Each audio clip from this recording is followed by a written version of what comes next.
No programa Momento de Decisão de hoje, você vai conhecer a trajetória de um empresário que sempre teve coragem para se arriscar e montou vários negócios. Ao longo de 10 anos de atuação no mercado de entretenimento, ele vem provando que não passa de mito aquela história de que em Belo Horizonte, casas noturnas e restaurantes não fazem sucesso por muito tempo. Vale a pena conhecer essa história. O Momento de Decisão começa agora.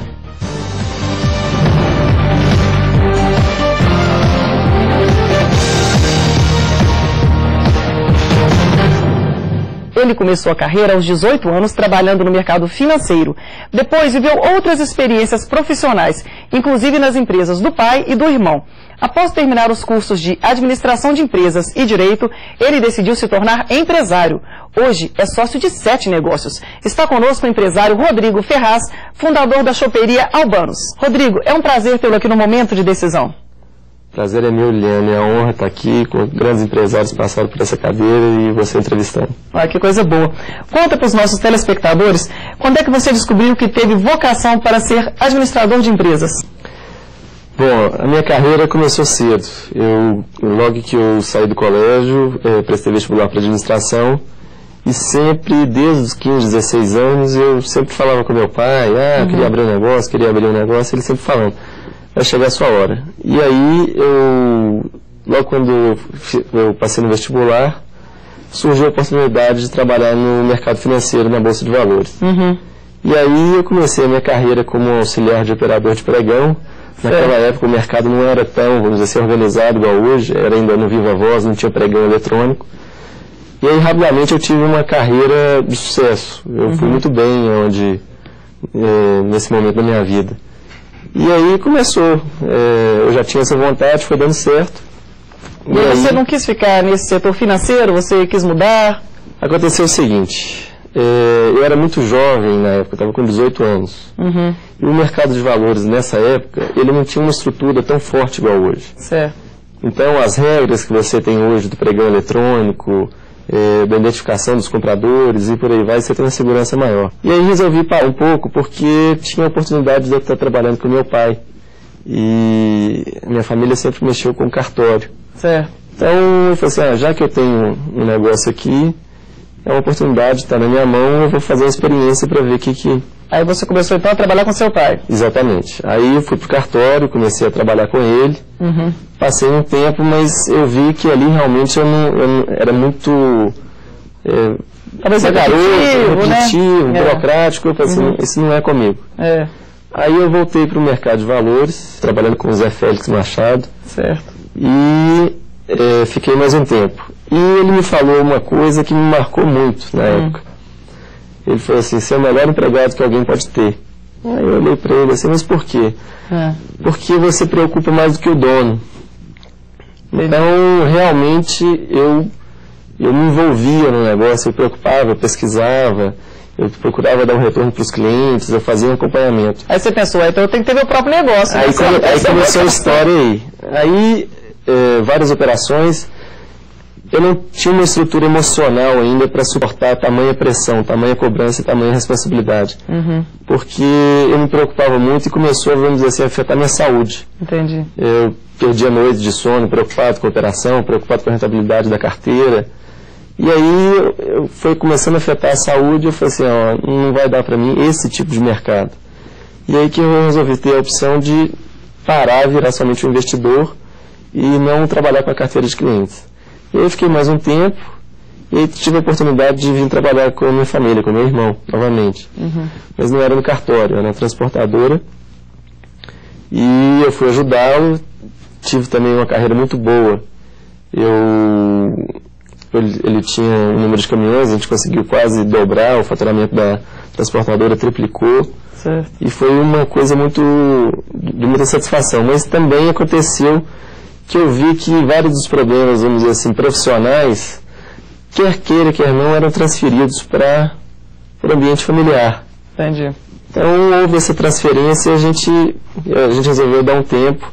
Trabalhar em família às vezes é complicado. Principalmente um negócio que, apesar de ter um volume bom na época, não era tão grande para suportar, vamos dizer assim, uma estrutura profissional. Às vezes a gente virar do conselho e ter um diretor. Mas aí a gente preferiu separar. E quando então que surgiu a oportunidade de você abrir o seu próprio negócio? Aí dessa época eu saí do mercado, eu tinha algum capital, saí da transportadora e estava com esse capital. E aí eu comecei a procurar oportunidades de negócio. Cerâmica, construtora, mesmo transportadora, várias opções de negócio. Mas nenhuma daquelas eu enxergava como uma opção, vamos dizer assim, que daria uma rentabilidade, que daria alguma coisa diferente. Nada, eu costumo falar, nada me arrepiava a espinha. E aí até que um dia me ofereceram um ponto para abrir uma pizzaria, que era onde o antigo Salva Sinuca, do Paulo Simone. Ali na esquina de Getúlio Vargas com contorno. E ele me chamou lá, o Paulo Simone e o Fábio Simone. Eles me chamaram lá e eu falei assim, o que eu abro aqui? E do nada me deu um estalo. Eu vou abrir aqui uma choperia Pinguim lá de Ribeirão Preto. Ah, que coisa boa. Você já conhecia a choperia? Você já tinha ido em Ribeirão Preto? Por coincidência, eu mexo com esqui aquático e a fábrica de barco era em Ribeirão Preto. E aí me deu esse estalo do nada, eu tinha chegado lá 2 semanas, mas isso não é um pinguim aqui. E aí veio esse estalo. Aí eu comecei a fazer uma pesquisa e vi que em Belo Horizonte não tinha ainda um chopp diferenciado, de qualidade. Tinha o Tip Top, que é um restaurante, uma choperia muito tradicional, que tem um produto muito bom, mas não era aquela coisa que as pessoas ainda falavam, puxa vida. E aí comecei a pesquisar, fiz uma pequena pesquisa de mercado, falei assim, não, tem uma brecha aqui. E aí fui a Ribeirão Preto para entrar em contato com o pessoal do Pinguim, e o Pinguim tinha acabado de ser vendido. É uma rede muito grande, eles têm em torno de 100 restaurantes, postos de gasolina, então era um grupo muito grande que tinha adquirido o Pinguim. E aí eu cheguei lá novo, o Theo era meu sócio na época, a gente chegou lá, eu chamei ele para entrar no negócio comigo. Na época você tinha quantos anos? Eu tinha 28 anos, 27 para 28. E eles já, uma estrutura muito grande, eles chegaram e falaram, não, você é muito novo, nosso negócio é muito grande e tal, a gente não está pensando nisso, não estamos com essa vontade de abrir lá não. E aí eu falei assim, mas eu vou continuar procurando. E aí eu vim descobrir, através desses amigos lá em Ribeirão Preto, que o verdadeiro mago do negócio do chopp era um senhor chamado Sr. Albano. E ele que era a figura, ele que era a alma do negócio. Entendia do negócio, né? Entendia. A história dele é muito interessante. Ele, em 1964, ele era um garçom em Ribeirão Preto. E ele comprou uma confeitaria em frente à fábrica da Antártica, em Ribeirão Preto. E essa confeitaria chamava Pinguim. Ele pegou a confeitaria e foi transformando para a choperia. E todos os mestres cervejeiros, funcionários da fábrica, saíam da fábrica e paravam ali. Iam tomar cerveja lá. Tomar cerveja e tomar um chopp. E esses funcionários foram explicando para ele todos os procedimentos para ele tirar um chopp de qualidade, um produto diferenciado. Foram ensinando ele a trabalhar o chopp. E ele foi fazendo as técnicas, fazendo os procedimentos, e realmente o produto se transformou, e ele conseguiu transformar Ribeirão na terra do chopp. Virou um folclore nacional, aquela história que as serpentinas saíam da fábrica, iam direto para a choperia, por debaixo da terra. E ele hoje, até hoje, ele faleceu, ele é o maior vendedor de chopp no Brasil até hoje. Ele chegou em um mês a vender quase 150 mil litros de chopp. Essa história serviu de exemplo para você. Aí eu procurei ele foi com a minha cara, disse, não, eu vou te ensinar.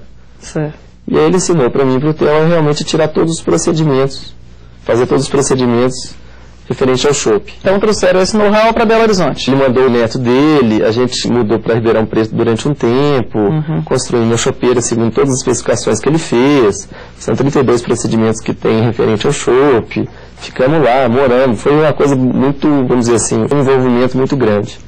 E aí a gente abriu o Albanos aqui, a gente tinha uma expectativa e superou todas as expectativas.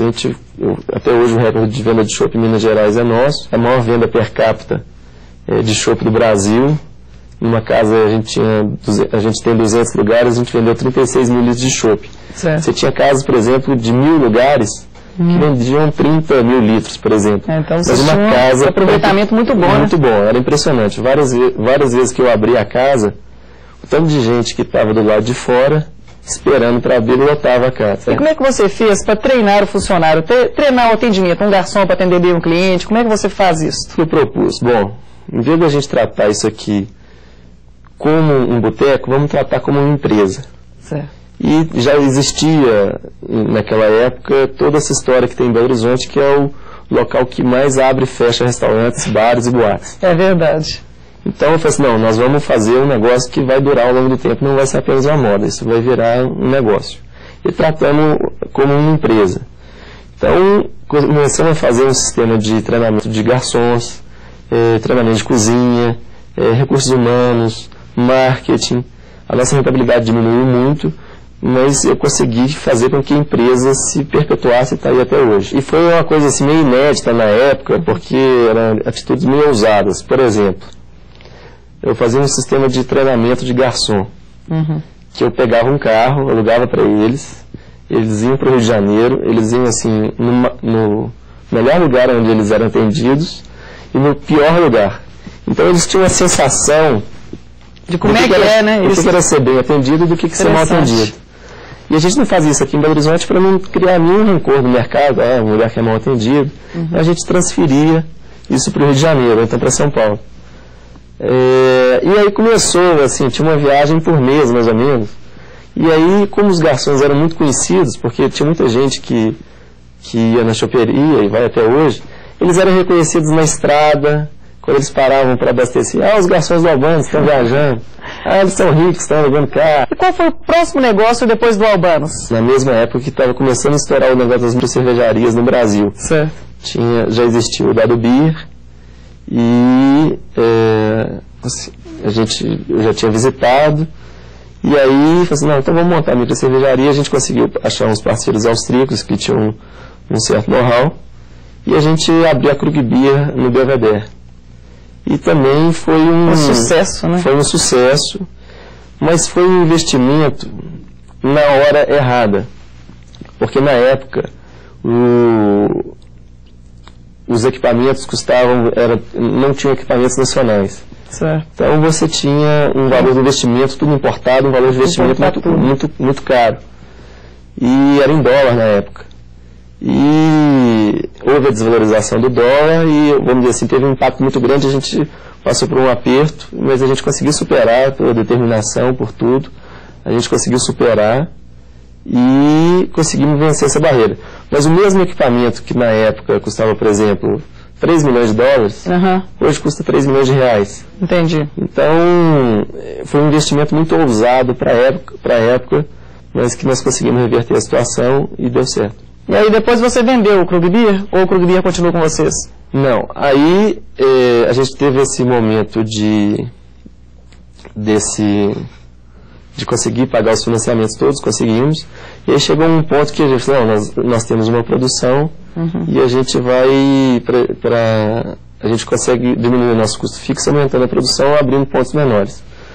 Aí nós adquirimos 2 restaurantes, que hoje é o Maria de Lourdes e o House Mushin, e que deram certo também e que conseguiu ter um aumento dessa produção e espalhar o produto. Quais são os outros